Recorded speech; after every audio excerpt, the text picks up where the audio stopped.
Bom, a gente continua falando sobre as eleições. A campanha começou oficialmente nessa semana. Os candidatos já estão na rua, no corpo a corpo, participando também de entrevistas.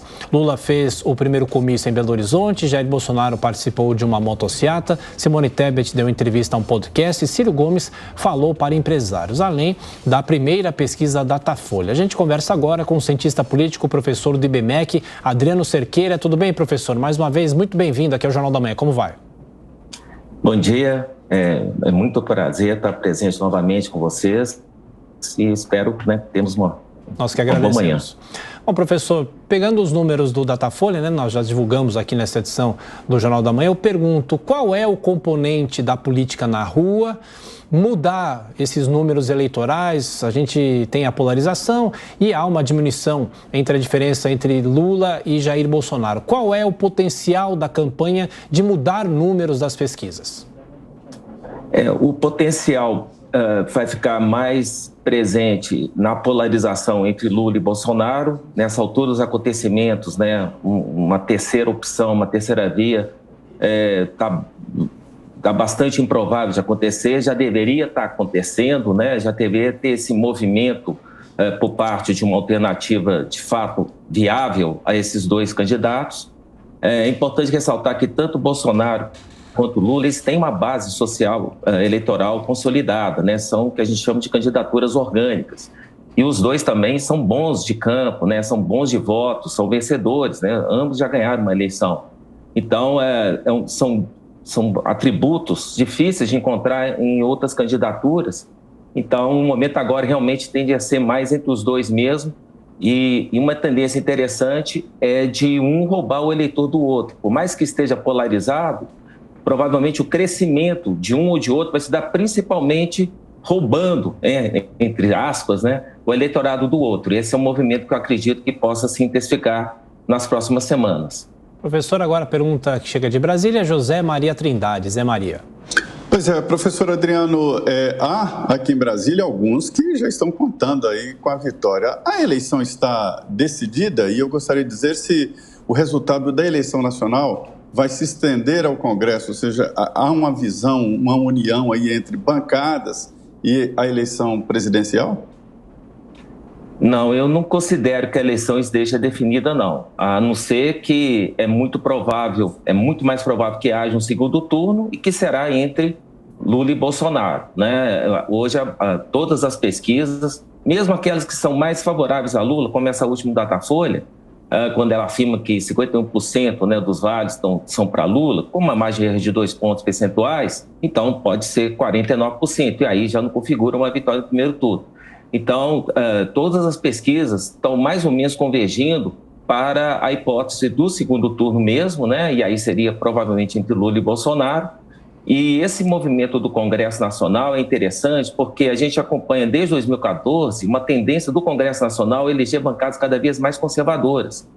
E eu tenho uma hipótese que esse próximo Congresso Nacional vai manter essa tendência e provavelmente vai ser ainda mais conservador do que o atual, que é um movimento que tem acontecido na sociedade brasileira, que está tendo essa base social conservadora cada vez mais influente e impactante nas eleições, não apenas presidenciais, mas como também estaduais e municipais.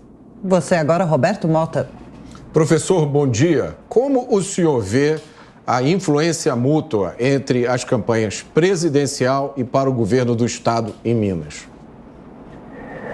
Aqui em Minas, essa influência fica um pouco tematizada, digamos assim, um pouco setorizada. O atual governador, Zema, foi muito importante em 2018, essa empurrada, digamos assim, no caso de Bolsonaro, quando impulsionou ele na reta final do primeiro turno e ele rapidamente conquistou a maioria do eleitorado. Mas o Zema, ele tem uma boa performance política, ele tem um jeito bem mineiro de ser, aquela fala dele, ele encanta bem a população mineira e ele conseguiu fazer um governo bem aprovado pela população. Então, Zema hoje é um candidato que não depende do apoio presidencial, é bem conhecido por todo o estado. Já Calil, não. Calil é pouco conhecido pelo restante do estado de Minas por razões, características regionais de Minas, né? A capital tem pouca influência sobre o restante do estado, e nesse sentido, para Calil, o apoio, a visibilidade que o apoio de Lula vai dar para ele é importante. O problema para Calil é que também o Lula vai trazer junto com ele a rejeição, né? Vai trazer junto com ele o afastamento de parte do eleitorado que talvez pudesse até votar em Calil. Mas tudo isso provavelmente já foi pensado. Então, eu acho que a eleição presidencial vai ter um apoio, vai ter um impacto mais setorizado na oposição, principalmente no caso de Calil. Professor Adriano, agora a pergunta de Amanda Klein. Professor, bom dia. Como é que o senhor tem visto o tom dos discursos de campanha até agora? Porque a gente vê o ex-presidente Lula muito focado em economia, o presidente Bolsonaro tentando trazer para essa ala ideológica, trazendo uma carga religiosa muito forte, atraindo evangélicos, tentando colar o PT ao comunismo. Ontem a gente viu vídeos da Damares Alves que tiveram que ser derrubados por uma decisão da Justiça Eleitoral, porque traziam mentiras, fake news. Então, qual será a tônica dessa campanha? Como é que o senhor vê essa movimentação de retórica mesmo? Em termos de retórica, o que está mais evidente para mim no momento, da parte de Lula, né, da campanha de Lula, é tentar fazer uma grande centro, né, de união em torno da democracia. Isso talvez influencie parte das elites brasileiras, né, que querem apostar nesse tipo de evento. Mas para a população, não creio que isso gere um grande efeito eleitoral. Lula, por sua vez, tem que apostar muito na militância petista. Então, acho que é uma tendência, nos próximos dias, da intensificação de falas um pouco mais contundentes de Lula para tentar agradar essa militância dele. Porque o que vai militar em favor da campanha de Lula nas ruas é a militância petista, que está, no meu entendimento, aonde eu passo, muito morna. Não é aquela militância de outras campanhas eleitorais. Bolsonaro, por sua vez, está bem afiado, bem antenado, e tem a base dele, tem a forma de comunicação, e essas falas de Bolsonaro têm o intuito de pôr o povo na rua, de estar sempre envolvido, né, num corpo a corpo. Ele gosta disso, então eu acho que muito desses discursos tem esse intuito de intensificar a campanha nas ruas. E Bolsonaro também vai, ao meu ver, em termos de discurso, apontar os ganhos do governo, principalmente no campo da economia, né? Ele vai tentar ressaltar o máximo possível a situação econômica momentânea do Brasil, que, sob algumas perspectivas de comparação, está boa, está apresentando uma performance econômica até surpreendente. Provavelmente é nisso que deve se intensificar a sua campanha. Professor Adriano, por que nenhum candidato da terceira via ganhou realmente força o suficiente neste ano? Pelo menos até agora, essa polarização no país vem acontecendo já há alguns anos. O que significa esse movimento exatamente? Um país tão dividido entre dois candidatos, duas posições de ideias tão opostas. É uma pergunta bem interessante que eu acho que tem a ver com essa emergência de uma base social conservadora, como eu tenho gostado de afirmar. O eleitorado brasileiro ele tem envelhecido, né? A porção mais jovem do eleitorado, de 16 a 17 anos, chega a 2 milhões e 100 mil, e o universo da população do eleitorado brasileiro é de 165 milhões. Então, há uma tendência do eleitorado a se tornar cada vez mais maduro. E aí ele conhece bem as candidaturas. Uma terceira via tem que ser alguém que surpreenda esse eleitorado, que conhece boa parte dessas pessoas que estão disputando.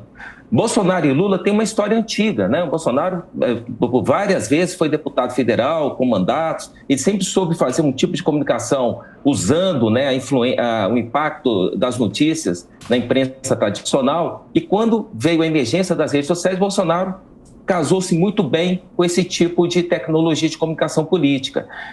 E ele conseguiu afinar muito bem com essa base social conservadora que está crescendo no Brasil. E o Bolsonaro hoje, nacionalmente, representa essa base. Eu acho que muito dos defeitos de estratégia política de quem estava na terceira via foi ignorar a existência dessa base, achando que bastaria atacar Bolsonaro que ganharia o eleitorado dele, mas a coisa é mais profunda.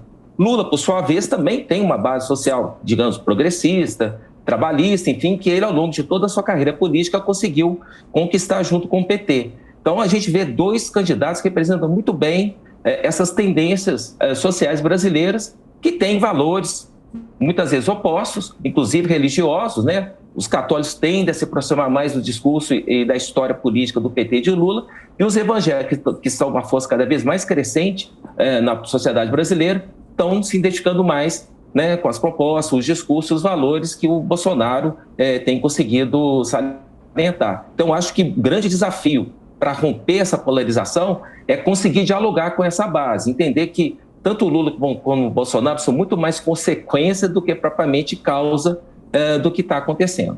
Zé Maria? Eu queria saber exatamente qual é a diferença, qual é a novidade desta disputa eleitoral, né? A gente nota que toda disputa tem lá suas características próprias. O que o senhor vê de diferente, de novidade nessa disputa? Eu estou brincando que a gente vai ver assim, a grande luta do século, né? Na época que tinha boxe, né? Se falava, a batalha do século. Por que isso?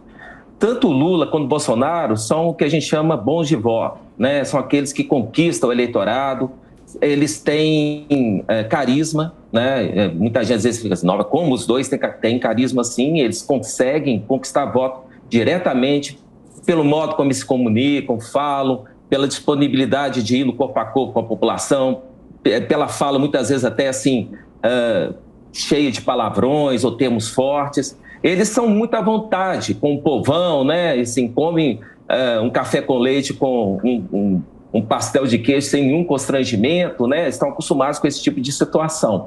Então, esses dois estão promovendo um embate que é histórico no meu entendimento. Eu estou muito interessado em ver como que vai ser essa disputa. Não vai ser fácil para nenhum dos dois, né? Bolsonaro tem uma vantagem sobre Lula, que o Bolsonaro tem menos idade, digamos assim, que o Lula, né? O Lula, a gente vê que a performance dele não é a mesma de outros carnavais, e o Bolsonaro tem a vantagem do incumbente, ou seja, ele é o atual governante, né, presidente, que está disputando a sua reeleição. Isso dá a ele, sim, uma vantagem em termos de uso, né, de toda uma artilharia, né, de política de governo a seu favor. E ele também conseguiu montar uma boa base partidária, né? A estrutura partidária brasileira está se modificando, muito em razão dessa ascensão de Bolsonaro. Então, acho que esse é um evento singular, né? No sentido de ter dois grandes bons puxadores de votos disputando uma eleição presidencial. Acho que isso é o principal destaque dessa eleição. Professor Adriano Cerqueira, do IBMEC, cientista político, muito obrigado pela entrevista. Bom fim de semana, até a próxima. Muito obrigado pelo fim de semana a todos e excelente programa para vocês. Obrigado.